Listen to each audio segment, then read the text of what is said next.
Բարի լույս, այսօր ապրիլի 8-ն է, չորեքշաբթի։ 1820 թվականի այսօրը Հունաստանի Միլոս կղզում հայտնաբերվել է հելենիստական շրջանի վերջի ամենահայտնի քանդակներից մեկը՝ Վեներան, որը կոչվել է Միլոսյան։ Այն ստեղծվել է մեր թվարկությունից առաջ մոտ 2-րդ դարում։ Արձանը հայտնաբերել է ոմն Յորգոս Կենտրոտասը իր այգում այգեգործական աշխատանքներ կատարելիս։ Այժմ Միլոսյան Վեներան գտնվում է Փարիզում, Լուվրում։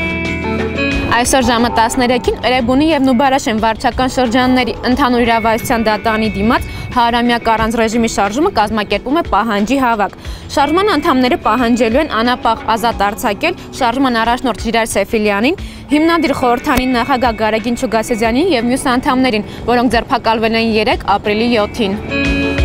Այսօր Արգենտինայում գրքի գրադարանների և ընթերցանության խթանման գլխավոր տնօրինությունը հայոց ցեղասպանության 100-րդ տարելիցը կողոքի ընթերցանությանը նվիրված միջոցառմամբ։ Այն տեղի կունենա ժամը 19-ին Բուենոս Այրեսի Ռիկարդո Գույրալդեսի անվան գրադարանում։ Միջոցառման ժամանակ պատմվածքներ կընթերցվեն արգենտինահայ Խուան Կարլոս Բալասանյանի նոր «Քեզ կպատմեմ հայ լինելու պատմություններ» գրքից։